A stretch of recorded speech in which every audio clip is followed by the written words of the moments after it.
Hello and welcome to CSSC Encounters. It's my pleasure and honor today to welcome the former president of Zambia, His Excellency Rupia Banda.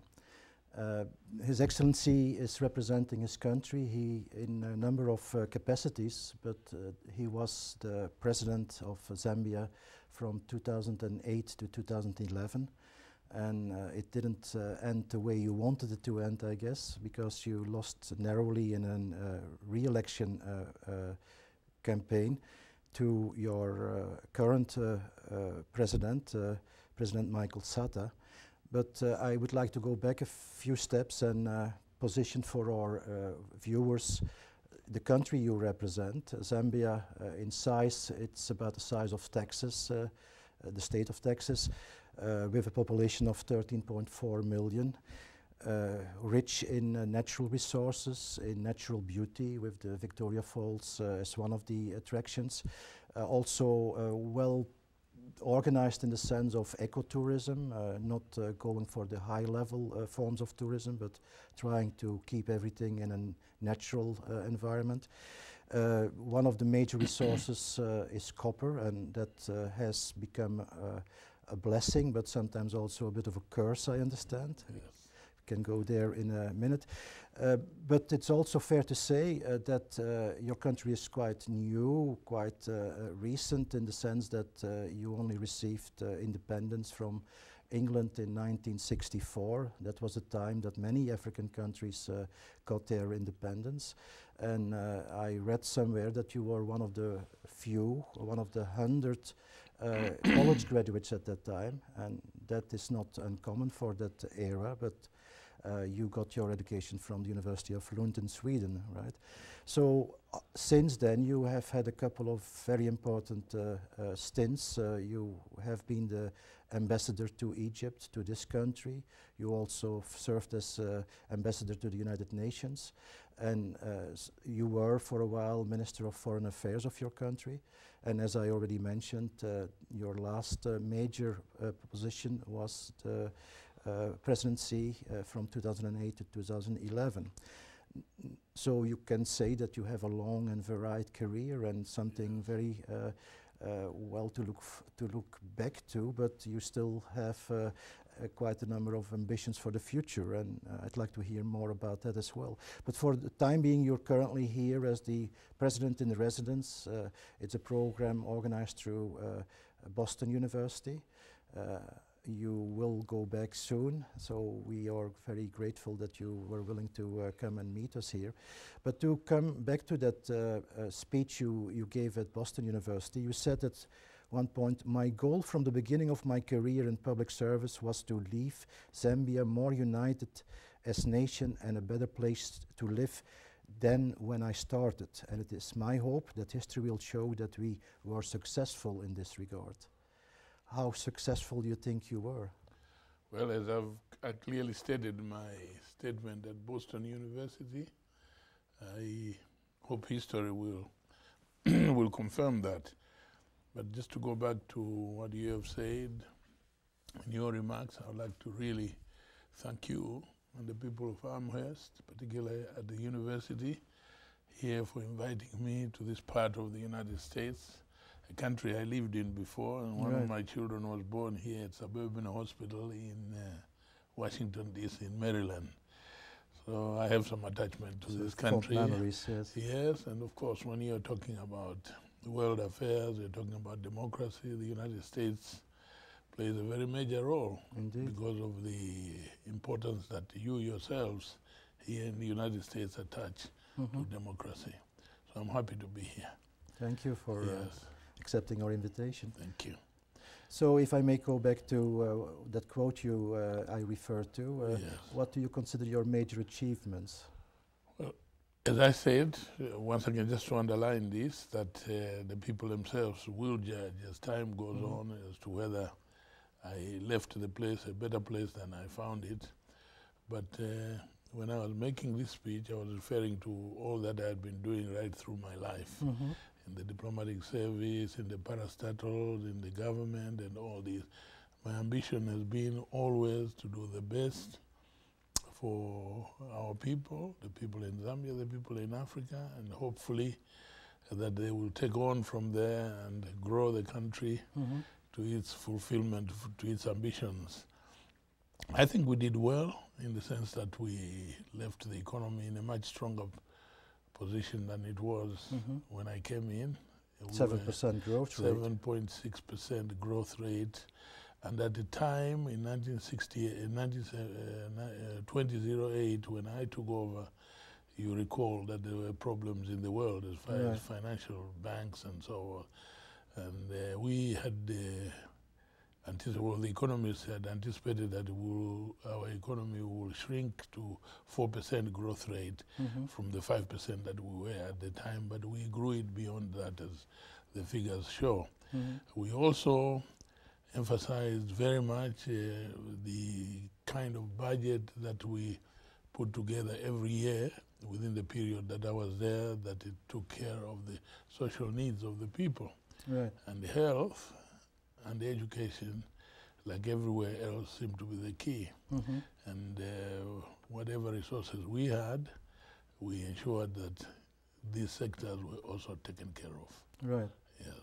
Then we also, on the political side, emphasized the unity of the Zambian people. In Africa, we have what is called tribes, and we have 73 different tribes in our country. Some big, some small, but of all of them are important, all Zambian tribes.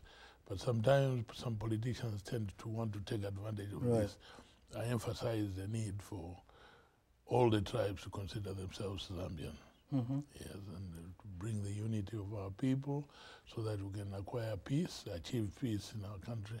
And with peace, we can encourage people such as the people of Amherst of the United States to come to our country to visit and spend a bit of their money as tourists, or to build whatever industry or investment they wanted to make. These, among many others, were the achievements that we made. Thank you. Yeah, it's quite an achievement, I would say, going from a 7% or even more growth rate. And I know that you have emphasized health and education quite substantially during your presidency.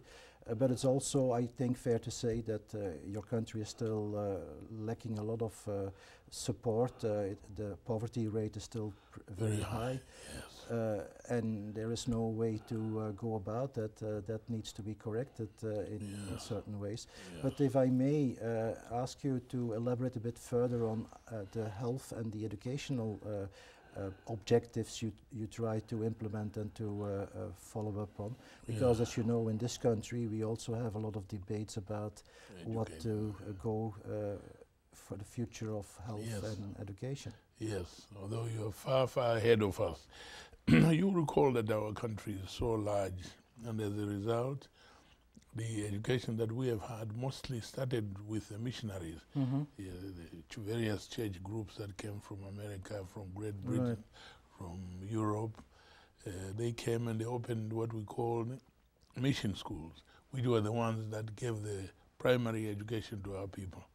And as we got our independence in 1964, the government realized the importance of education. They started to increase the allocations of government funding into not only just the primary schools, but also secondary schools for both girls and boys, for males and females. Then technical education, then teacher training colleges, and all these required a firm decision by the government. And I must say this, that our founding fathers, President Kaunda in particular, made sure that from the very beginning that education had a good part of the cake in terms of increasing the number of schools.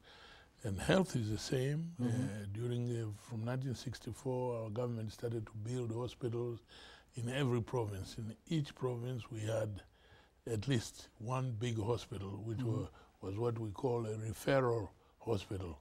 So the small clinics, some of them mission school clinics, or hospitals in the very rural areas who did not have enough equipment to look after the people. And when they couldn't take care of someone's problem, they took them to the provincial referral hospital. And then, if they had problems, they took them to the University Teaching Hospital in Lusaka. We made sure during the time when our party came that not only should we rely on the provincial hospitals, we also built what we call district hospitals. And since there are 73 districts, 72 or 73 districts until I left, since then the districts have increased because the new president has increased the number of districts. So we made sure that each district had a district hospital. In addition to that were the health centers, which were mobile centers, were the health centers which were built and were in some villages or in between one district to the other. And during my time, we made sure that all these were attended to, were repaired, that there was enough money allocated for medicines, that doctors were employed from within Zambia, and many Zambian doctors had left the country. We started to encourage them by paying them better to come back. But we also brought doctors from wherever we could find them, like Egypt, like India, and like Europe. Who came. So there's a reverse migration taking place. Yes, taking place, and they're coming back to boost the health sector. And during my time, we wanted to have two stages of this. The first stage, we thought, is to attend to the very rural people who never had health centers, and the best way was to start what we called mobile medical hospitals, which would go as deep as possible so that the people can be attended to. Meanwhile, in the allocations in the government, in the budget, we made sure that there was enough money to continue to build static hospitals. So we attacked this problem both ways. So I hear you saying that your government and the government of Zambia in general has always tried to steer and organize health and education from a governmental perspective and allocate resources, etc. You know that this is slightly different in this country where privatization is often more appreciated. Do you still see a role for government in a context like yours? For the private or for the government? For the government, yes. Yes. The government will still have to continue because for the private sector,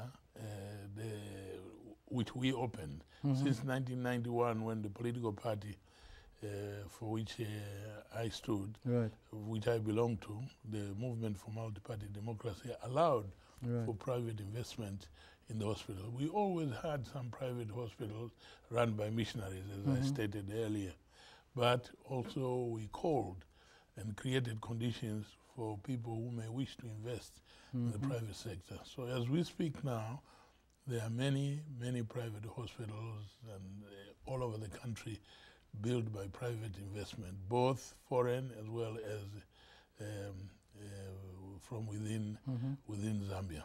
So they coexist next to each other? They coexist side by side. Still, of course, the biggest hospitals are the ones that are built by the government.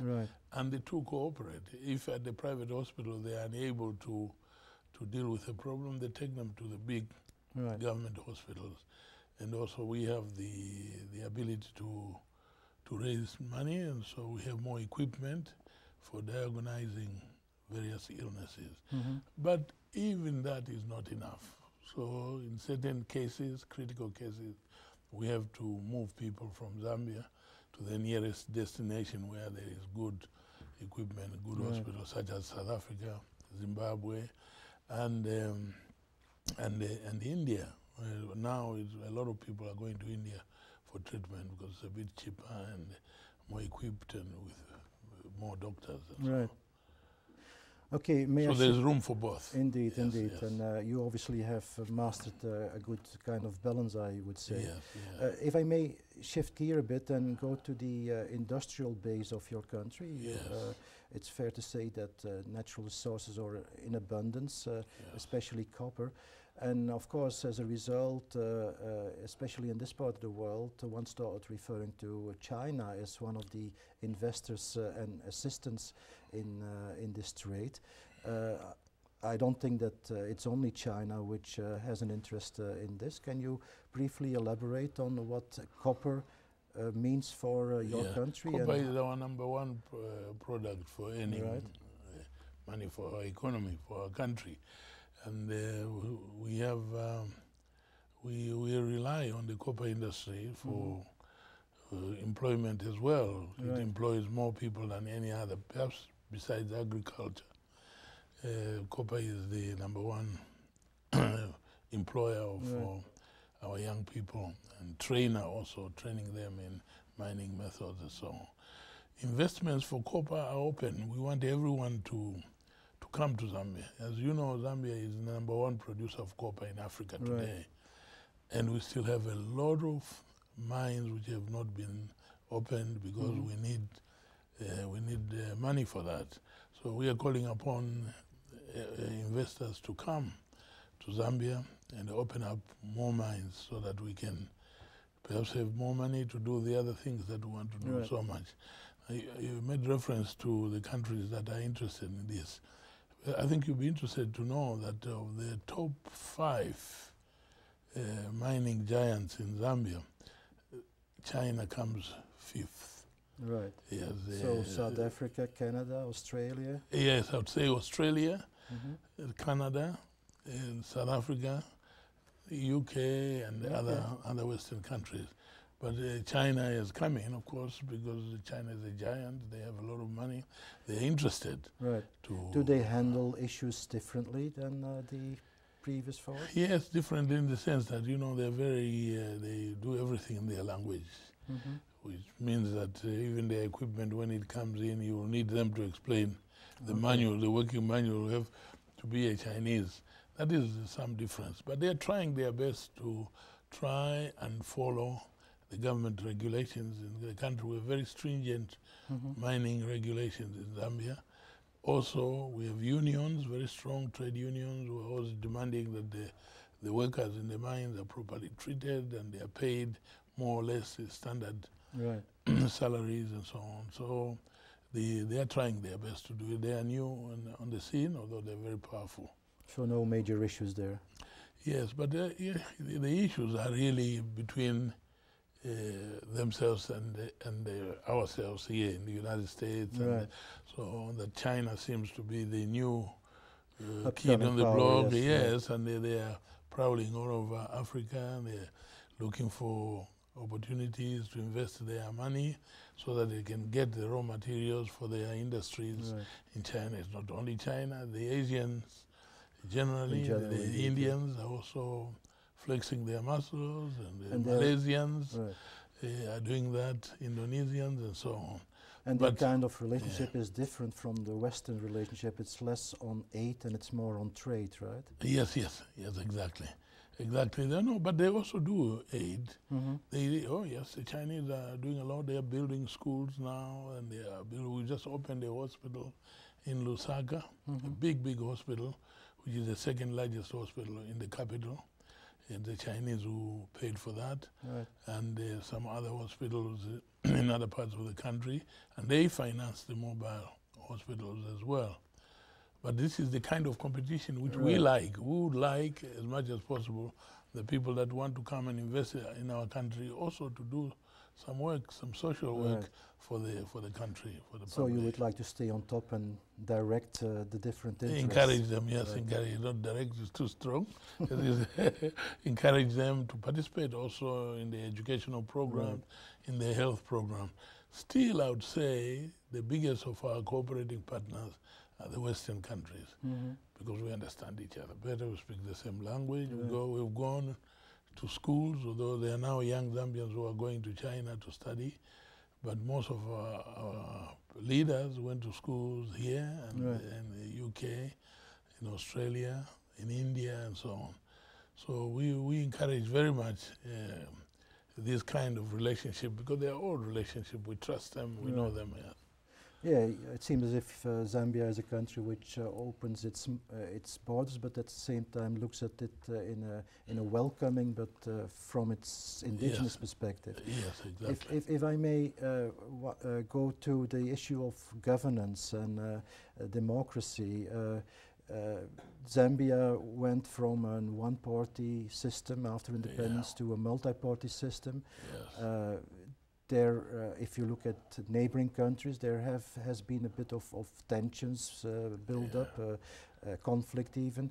But in your speech at Boston University, and I would like to quote here once again, you said, "For democracy to flourish, there must be a continuing stream of individuals of integrity and ideas with promise.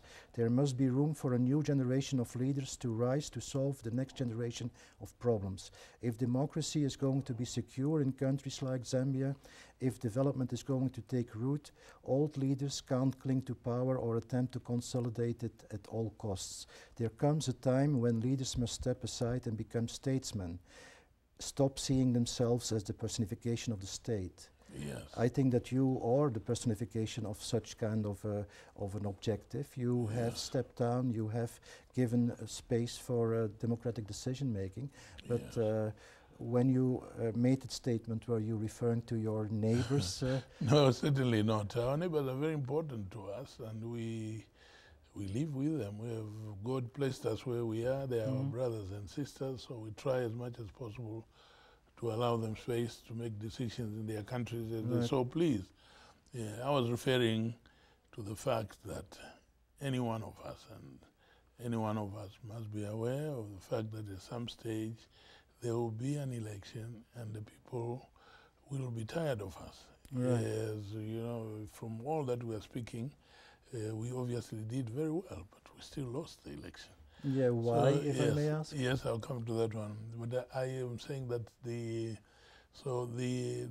leaders, when I'm saying the old, I mean those that have been in power. In my case, I was only in power for 3 years. I had had 2 years before that, until my late president passed on. And then I became president for 3 years to complete the 5 years that he was supposed to complete. But you've And always then I been at lost. the level, at those At the high level of levels, vice yes. president, I was his number 2 man. We Right, worked together most of the programs that came. But remember this, that our party, the Movement for Multi-Party Democracy, has been in power since 1991. So in the minds of the young people, of the Zambians, the majority of the Zambians, it is the same government that has gone on since 1991 to now. And so the main problems that they were facing now, especially the problems facing the youth, the educated youth, the unemployed, etc., as far as they are concerned, the government that was responsible for that was the MMD government, the government for which I was its head and the president for only 3 years. But the people look at the problems which they faced. And many of them are young people also, they don't remember what the one-party state was like. They don't remember what we call the one-party participatory democracy, and the problems that the nation, the people of Zambia had to face during that time in terms of governance, in terms of the economy, in terms of procurements of the daily needs of the people. We went through some very difficult problems as a country until 1991, when the Movement for Multi-Party Democracy, our party, was able to galvanize public opinion against it and win the elections. And since then, they have won the elections until we lost them during my time. So it may be, it wasn't me, I was only there for 3 years. It wasn't me and my colleagues who were only there for 3 years. Maybe the people were just tired of it and they wanted to change. Yeah, notwithstanding all the big achievements you made. Exactly. And also I think that the people were a little bit gullible. They were believing what our colleagues were telling them. We decided as a strategy of our elections, but obviously with hindsight now, we should have played their game. Right. But we decided that we would tell the people the truth, that the development does not take a few years, that development is a long-term objective and that people have to work very hard. There's to be a lot of suffering. Development entails inviting people from outside and looking after them when they come into the country. It envisages a change of attitude by the people.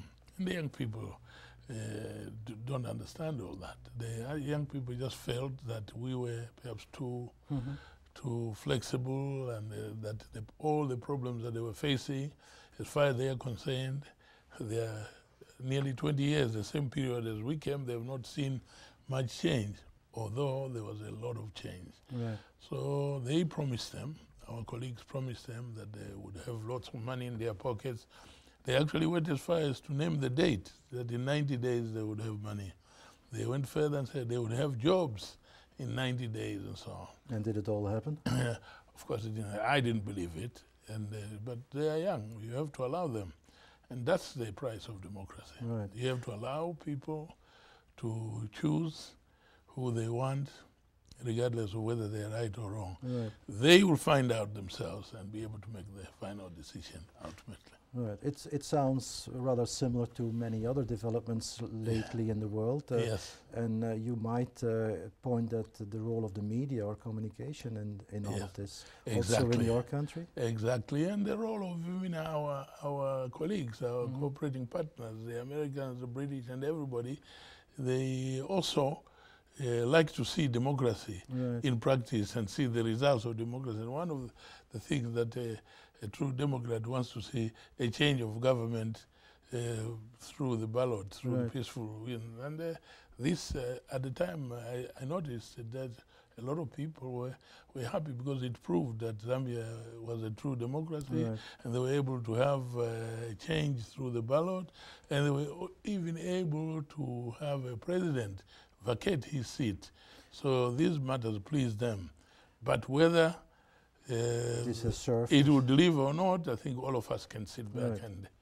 Yeah, you have stepped down in a very graceful way, and you show to be a And I'm pleased I did that, because if I didn't, with the 20 years I talked about, and with the speeches and the statements that my colleagues were making during the campaign, while I was preaching peace, while I was preaching acceptance of the results of the elections, I was preaching unity, while I was preaching opening of the country to foreign direct investment, I was preaching for private investment, hard work, asking the unions, please let us build our economy together, and so on.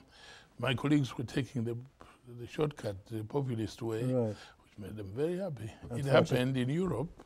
It happened. Same as happening there, indeed. Yes. I wanted to underline the importance of democracy in our countries, in the world, as a matter of fact. I think the majority of the population of the world have accepted that democracy is the best form of government in order to achieve development and in order to achieve all our dreams, the hospitals, schools, roads, etc. I think it's incumbent upon countries such as the United States, where I'm sitting, to take this matter very seriously and to ensure that people do not only talk about democracy as a way of governance, but that they practice it. As not only as a form, but also as a practice. Yes, not only as a form, but as a practice. That the world should be observant as to what is happening in these places where elections are taking place and democracy is the rallying cry, that the three main pillars of democracy are the parliament, or the judiciary, and the executive, and that these three should be allowed to operate separately. Because without this, without an independent judiciary, without an independent parliament, I do not see how democracy would survive. And I just wanted to say this, that the American people must always remain vigilant in observing that people, not only do they come into power in a democratic manner, but that also they live by their promises of democratic governance. Yes, but as we already referred to the role of the media, which is normally referred to as the fourth power, as the fourth major power. and especially in this country, people start questioning whether they are really playing out their role in a balanced and objective way. That might well become an issue at your level as well, I would say. Exactly. I think it's very important that you do that, because you'll notice that once people become leaders, sometimes they forget that they made promises and they forget how to live with those promises. Right. So the media has a major role to play by ensuring that the people of the various countries which claim to be democratic, and that way they get support from, say, the United States government or from the British government and so on, and then they use this to oppress their people. I think it's important that all these are observed at all times. So by way of conclusion, what do you see to be the future of your country in the coming 5-10 years? Yes. It may be I'm being wishful, I'm indulging in wishful thinking, but I have a lot of optimism for my country. And I think that the Zambian people, having tested the rule of the MMD since 1991 up to the time of my leadership, they will be able to make a comparison. And from that, I think we can expect that the future elections, if the other political parties will organize themselves strong enough, I can see better changes as we go forward. Right. We are a very wealthy country. We have good rainfalls, a lot of water from the lakes, underground water from rivers. We can do anything. We have a lot of minerals. The future of our country is great as long as we don't end up destroying it through civil strife. So far you have done well. I would congratulate you. Thank you very much. Especially in a comparative way. You've shown to be a great statesman for your country. Thank you very much. Thank you. Thank you for your interest. Thank you.